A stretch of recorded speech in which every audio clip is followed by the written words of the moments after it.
Hi everyone, welcome back. So tonight I wanted to talk about something a little bit different. It's not so much about advice or like technical advice.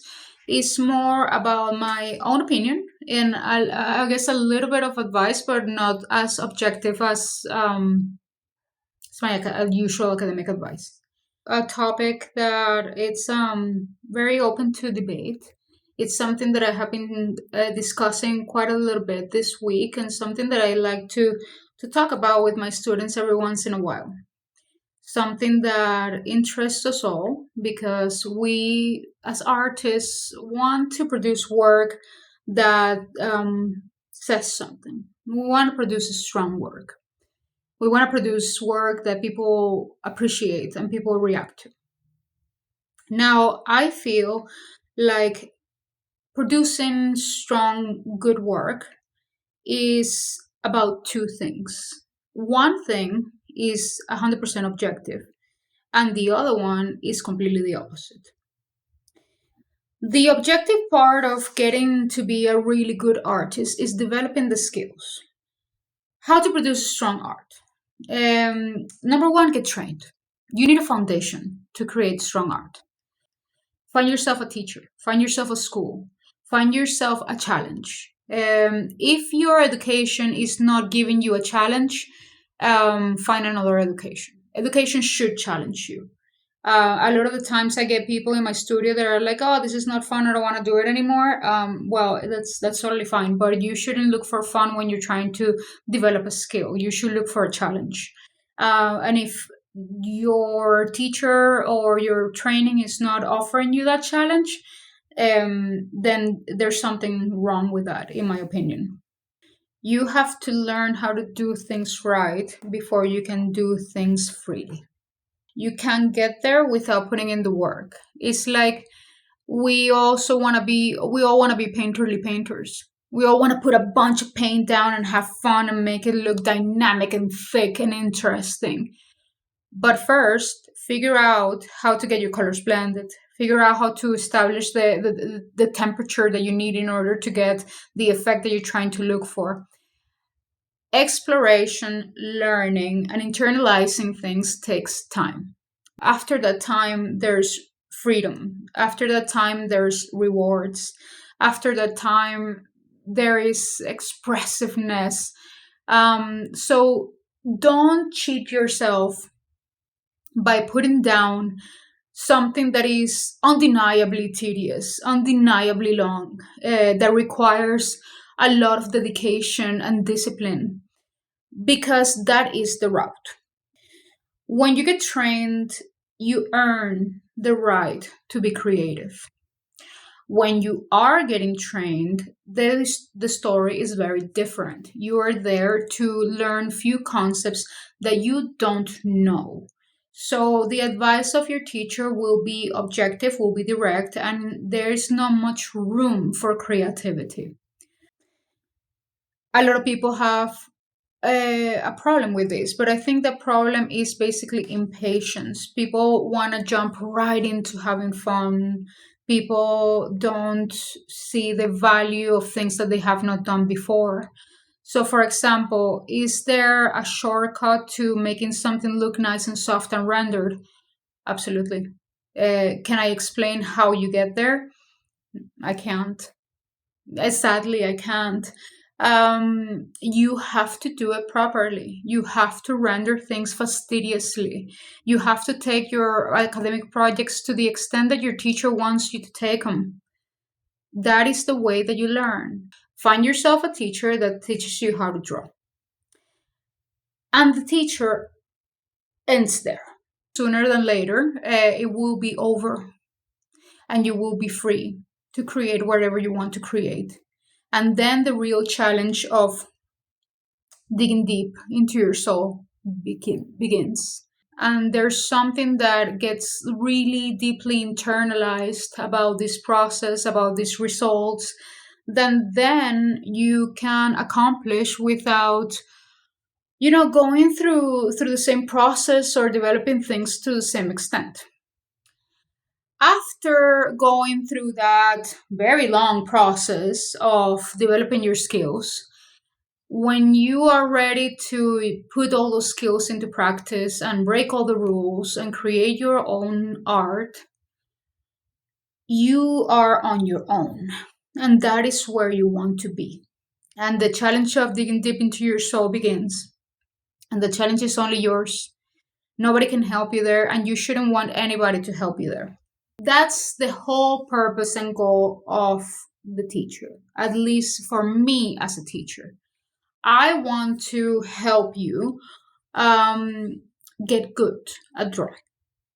So then, when you're done with the very arduous job of getting good at it, you're free to do whatever you want. Don't let the voices of the ill intentioned instructors get in your head. You can get good. Nobody can tell you that you don't have the material to become an artist. Nobody knows your soul. Only you know how you want your art to look and what you want it to say. And what a blessing, what a gift, what an amazing thing if we are able to live out there as our portfolio and our, gift to humanity, something that speaks on 100% about who we are and what it meant for us to be alive in this time. And nobody should be telling you if what you're doing is right or wrong. Now, when you are all trained and you're in your studio and you're producing the artwork that is going to represent you, that is you. What speaks to you? What has meant for you to be human?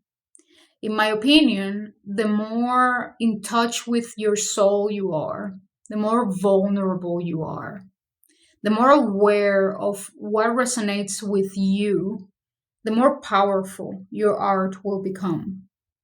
That is the subjective part of how to become a relevant artist, or, said in a way that in a common terminology, how to find your voice. It's your job after training to figure out what kind of message you want to put out there and how you want that message to look. Now, that has an array of possibilities. It's your theme, it's your composition, it's your color palette, or lack thereof. I mean, if you want to work in black and white, which I do a lot.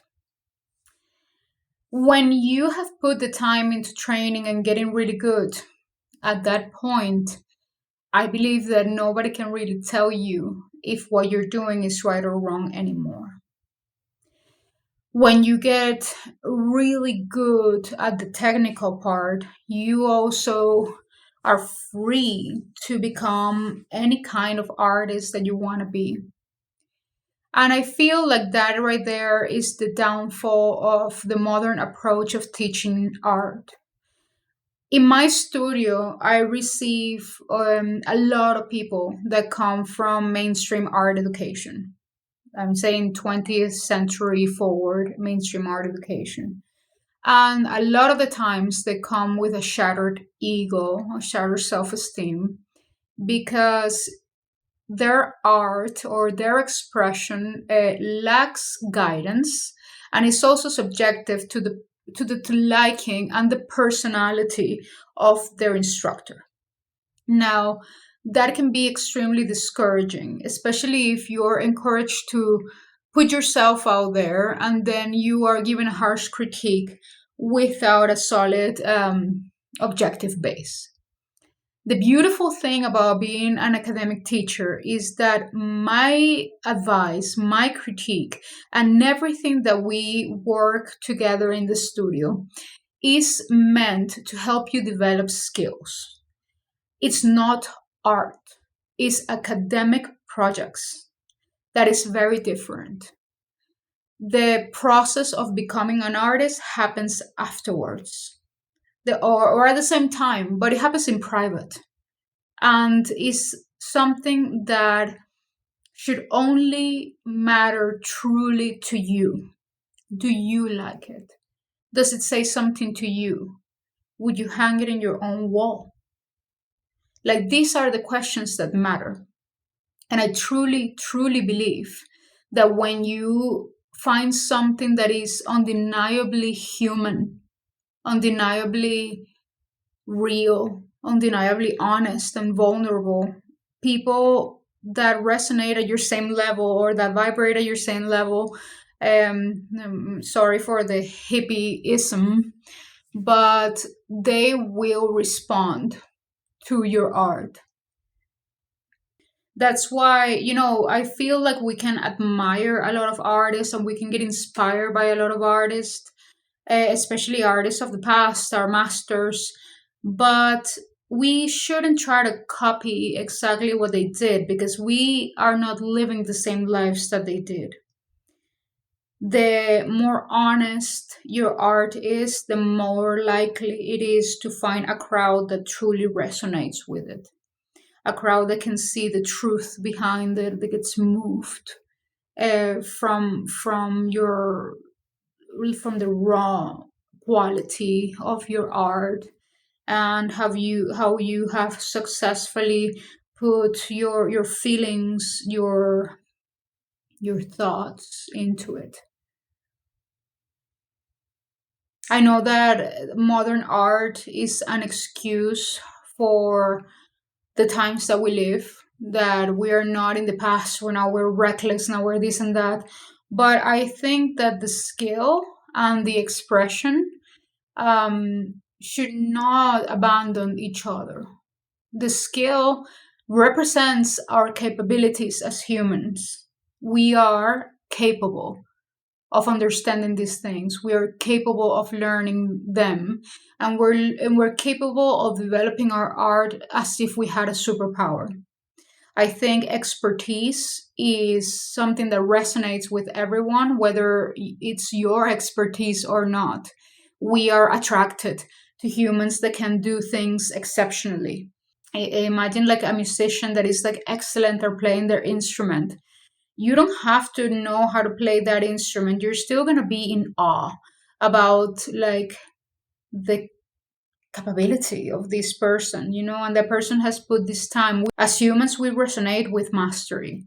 So in order to explain the times that we're living in as a painter, I think it's amazing to be able to tackle that, recklessness, that chaos, or whatever it has meant for you to be human right now in this time, through skill. So the process of learning how to do things properly is wildly different from the process of finding how to do these things on your own. And it is not disconnected. It doesn't have to be unskilled. It doesn't have to be without base. It doesn't have to be reckless. It doesn't have to be ugly. It can express ugliness and recklessness and stress and pain without lacking skill, in my opinion. So, most importantly, message: academic training is not art, it's a preparation for art. Art is yours, art is personal, and nobody should get involved in your process in creating your art. But you want your art to be attractive and to be undeniable and to gather a crowd of people that go absolutely crazy for it. Search in your soul, because you are human, because your life, your point of view, the way that you process this whole craziness of an experience, of being a human, it matters. And a lot of people out there are going to recognize their own humanity through your image. They're going to recognize your own humanity through your experience. But in order to accomplish that, it takes a lot of soul searching. Um, I hope you find some truth in the words that I have said tonight. I really think that, well, first of all, I have gone through all of this.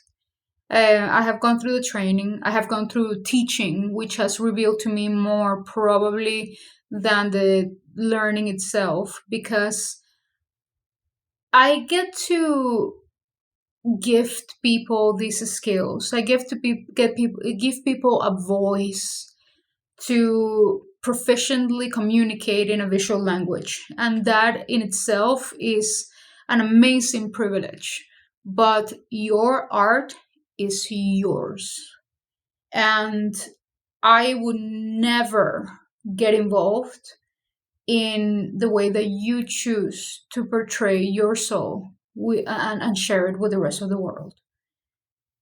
So, want to create amazing art? Connect with yourself. You are the only one that knows what kind of artist you should become. And whatever is true and whatever is real will inevitably communicate at a deeper level. I hope the very weird episode tonight resonates with you again. Thanks for watching. Don't forget to subscribe and like and comment and share. Find me on Instagram under RTDM Longmont, and feel free to contact me anytime through my website. You can summon me for a 30-minute critique with my book a critique option. I'm teaching in person in Colorado, both in Boulder and in Longmont. If you want to check it out, Boulder School of Fine Arts. And see you next time.